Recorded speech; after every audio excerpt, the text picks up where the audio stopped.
जब तक के दारा पारा के लोग अपने बच्चों को 100% तालीम नहीं देंगे, अपने अंदर संजीदगी वक़ार पैदा नहीं करेंगे, डिसिप्लिन पैदा नहीं करेंगे, अपनी गलियों को साफ़ सुथरा रखने का एहतमाम नहीं करेंगे, उस वक्त तक मुल्क में इस महल्ले का वज़न कायम नहीं होगा, बल्कि कलकत्ता में भी इसका वज़न कायम नहीं होगा।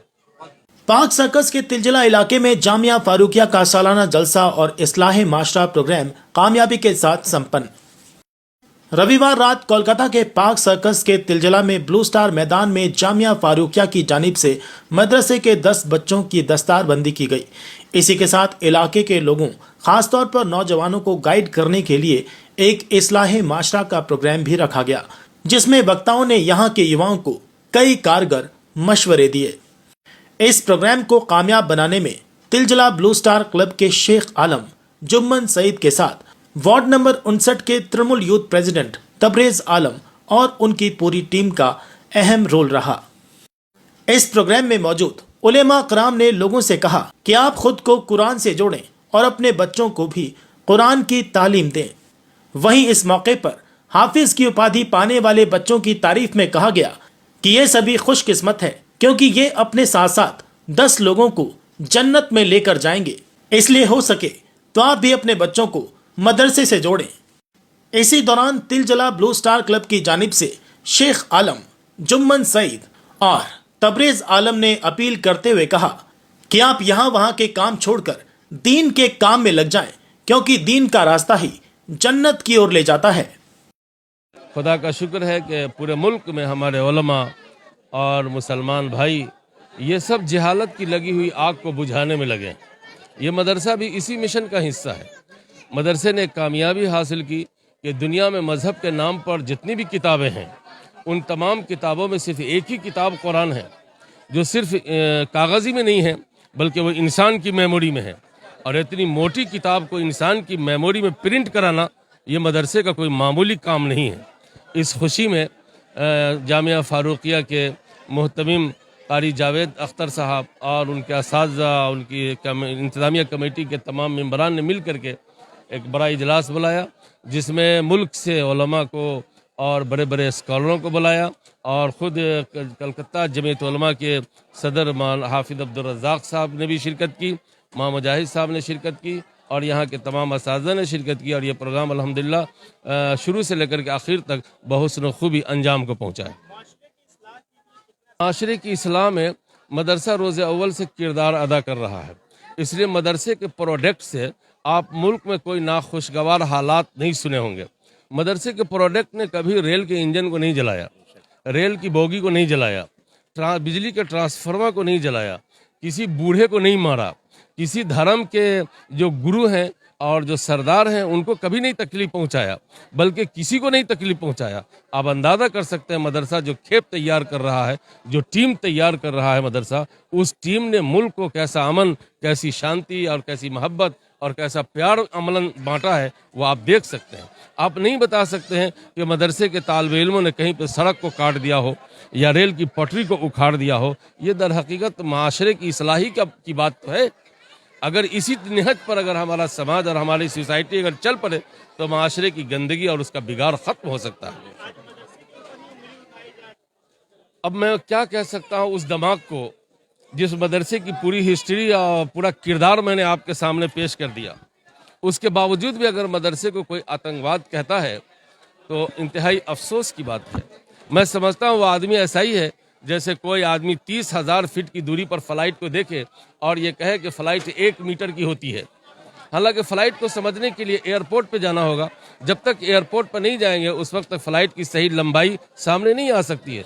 जिन लोगों को मदरसा दहशतगर्द मालूम होता है वो हमारे ख्याल से 30,000 फीट की दूरी से मदरसा को देख रहे हैं, उनको मदरसे के अंदर आकर के देखना चाहिए।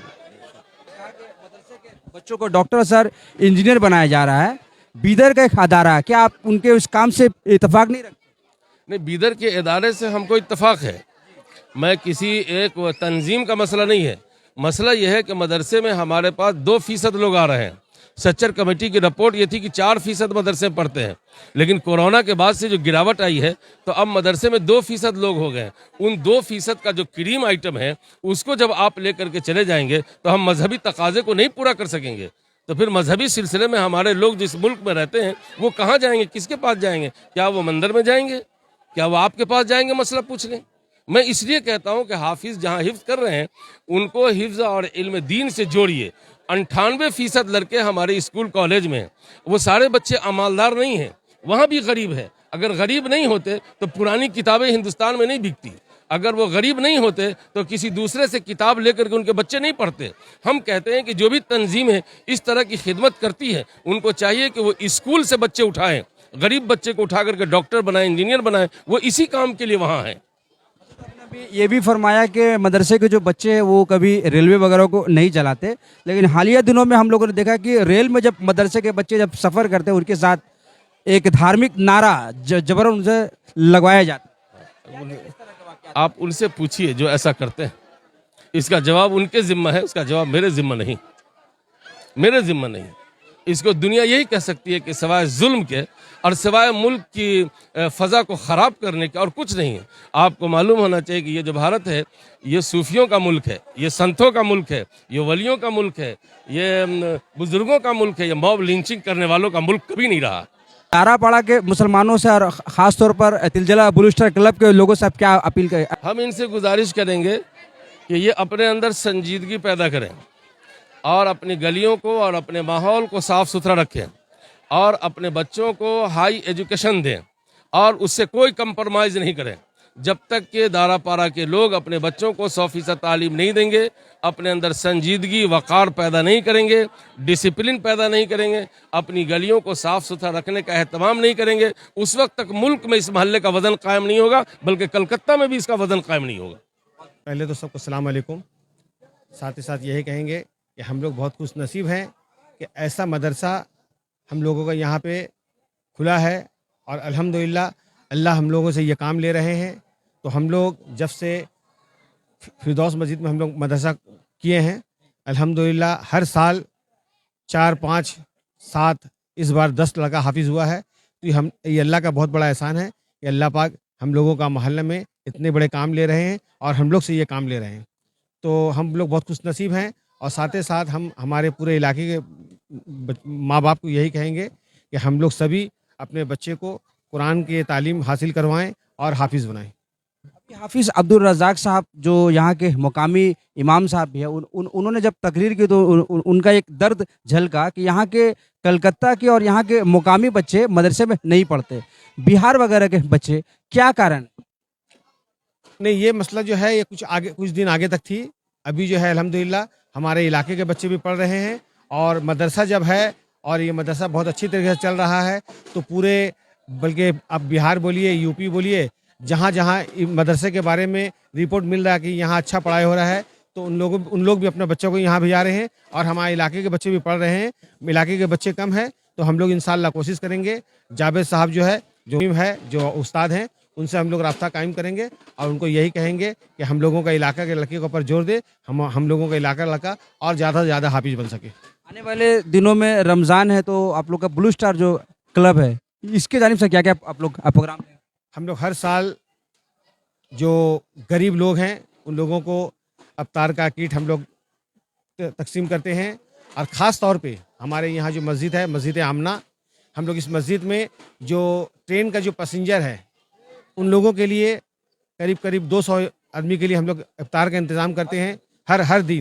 हर दिन पूरे महीने हम लोग 200 आदमी का इफ्तार का इंतज़ाम करते हैं और इंशाअल्लाह अल्हम्दुलिल्लाह पूरे इलाके के लोग इसमें ताउन करते हैं और बहुत खुश रहते हैं। देखिए, आज के प्रोग्राम के बारे में यही कहेंगे कि हमारे नबी सल्लल्लाहु अलैहि वसल्लम जो दुनिया में आए हैं, अल्लाह ने खुद फरमाया है कि पढ़िए। सबसे पहले जो आयत अल्लाह ने नाजिल फरमाया कुरान में, पढ़िए। इकरा, जो पहले आयत जो कुरान में आई, इकरा के मतलब होता पढ़ने, पढ़ाई के एतबार से, हर एतबार से पढ़िए। आप दीनी किताब भी पढ़िए, दुनियावी भी पढ़िए, लेकिन पढ़ने का मकसद हमारा ये हो कि उम्मत को और लोगों को फ़ायदा पहुँचाने के लिए हम पढ़े, बस अल्हम्दुलिल्लाह। और सबसे पढ़ाई में से सबसे बेहतरीन पढ़ाई जो है वो कुरान करीम की तिलावत है, कुरान करीम की हिफ्ज़ है। ये मदरसा अल्हम्दुलिल्लाह हम लोगों के बस्ती के अंदर 16 साल से चल रहा है और करीब 25 साल पहले इस मदरसा और फिरदौस मस्जिद का ज़मीन जो है ख़रीदारी हुआ था। हमारे बस्ती के तमाम बड़ों बुज़ुर्ग ने मिलकर बहुत मेहनत के बाद, बहुत मुशक्क़त के बाद जो है मस्जिद और मदरसा का जगह लिया था। फिर उसमें मस्जिद फिरदौस बना, फिर पास में ही मदरसा भी बना, जामिया फ़ारूकिया, और मदरसा बनने के बाद 16 साल आज हो गया है मदरसा बनते हुए, और 9 साल से जो है दस्तरबंदी का जो बड़े पैमाने में प्रोग्राम चल रहा है। 9 साल से पहले भी बच्चे हाफिज़ होते थे, लेकिन 9 साल कवल जो है जावेद अख्तर साहब हाफिज़ साहब जो है वो लोग हम लोगों के साथ मिले और उन्होंने कहा कि इस एतबार से जो है एक छोटा सा प्रोग्राम लिया जाए। तो हम लोगों ने जलसा करवाया था 9 साल पहले, उसमें दस्तरबंदी का भी प्रोग्राम हुआ था। उसके बाद एक सिलसिला चला 9 साल से अल्हम्दुलिल्लाह माशाल्लाह यहाँ पे जो है कभी 8, कभी 10, कभी 15 बच्चे जामिया फारूकिया से हाफिज़ होते हैं। और एक साल ऐसा भी हुआ है कि 16 बच्चे फारिग हुए हैं। इस साल भी 10 बच्चे फारिग हुए हैं और हाफिज़ बने हैं। तो तमाम लोगों का, तमाम हाफिज़ का, उनके माँ बाप को, तमाम हाफिज़ को, तमाम उस्ताद को, सभी लोगों को बहुत बहुत मुबारकबाद और बहुत बहुत शुक्रिया हाफिज़ मोहम्मद जावेद अख्तर साहब का। उन्होंने जो है बहुत अच्छे से जो है मदरसे को संभाला हुआ, और तमाम उस्ताद का, तमाम का मैं नाम नहीं जानता, जो भी लोग मदरसे में मेहनत करते हैं। हम लोगों की कोशिश रहती है कि हम लोग अपना ज़्यादा से ज़्यादा जो है जितना भी मदरसा के लिए कर पाए। देखिए, ब्लू स्टार क्लब दाड़ापाड़ा बस्ती का सबसे पुराना क्लब है। ब्लू स्टार क्लब से ही शुरुआत हुआ और जनाब शेख आलम साहब जो है पूरी बस्ती में मेहनत की है, पॉलिटिकल एतबार से, सोशल एतबार से, दीनी एतबार से, और तमाम बस्ती के बुज़ुर्गों ने उनका साथ दिया। फिर उनके भाई ने मेहनत किया, फिर अभी नौजवान पीढ़ी हम लोग मेहनत कर रहे हैं। हम लोग यही मेहनत है कि हम लोग यही कोशिश है मेहनत के साथ साथ कि हम लोग बस्ती और तरक्की करे और जो है अच्छा रास्ता में, यानी कि अब हमारे बस्ती से लोग पढ़ लिख कर डॉक्टर भी बने, इंजीनियर भी बने, हाफिज़ भी बने और आलिम भी बने। तो हम लोगों का यही कोशिश रहता है। हम लोग जो है सबको अप्रोच करते हैं। अभी आप लोगों ने देखा कि जो बच्चे हाफिज़ हुए हैं, बहुत अच्छा प्रोग्राम हुआ, तमाम बड़े बड़े उलमा भी आए और आकर उन्होंने हौसला अफजाई किया बच्चों का। और हम लोगों की तरफ से भी यही कोशिश की कि बच्चों को चंद तोहफ़ा दे करके, क्योंकि ये उनके ज़िंदगी का एक बहुत अहम हिस्सा है। तो ये जब तक वो हयात में रहे, इस हिस्सा को तो जो है वो लोग याद रखे, इसकी हम लोगों ने कोशिश की, एक छोटा मोमेंटो देकर और चंद गिफ्ट दे करके, कि वो लोग जो है, और जब भी वो मोमेंटो वो देखें तो उनका हौसला जो है, ज़िंदगी का कोई भी घड़ी हो, उनका हौसला जो है बुलंद हो, उसको देखकर कि ये एक वक्त था कि मैं हाफिज़ बना था और मुझको यहाँ के लोगों ने जो है ये तोहफ़ा दिया था। काम बताकर नहीं होता है, बहुत सारे चीज़ प्लान होता है। इंसान है, हम लोग प्लान करते हैं, उसमें दबाव होता है, किसी का घर में कुछ काम हो सकता है और दीगर काम हो सकते हैं। लेकिन इंशाअल्लाह जो हम लोग हर साल करते हैं रमज़ान के वक्त, कुछ दिखाकर 20% दिखाकर 80% छुपाकर, ये हम लोगों का अभी कभी जो है चलेगा। अभी बहुत सारे वो जो बात जो उलमा हजरात बता कर गए हैं, तो हर चीज़ जो है वो तो दिखा के करने की ज़रूरत नहीं है। जो करना है, जो अल्लाह ने दिया है, तो उसको जो है ज़रूर हम लोग जो है खर्च करते हैं। कुछ दिखा कर करेंगे, कुछ छुपा कर करेंगे, कुछ खुले आसमान के नीचे करेंगे, तो कुछ जो है किसी को घर में बुला कर करेंगे। तो ये काम जो है अल्हम्दुलिल्लाह चलता रहेगा। देखिए, नौजवान दीन से दूर हो रहे हैं, अभी उलमा हज़रात ने वो भी कहा है। तो देखिए, माँ बाप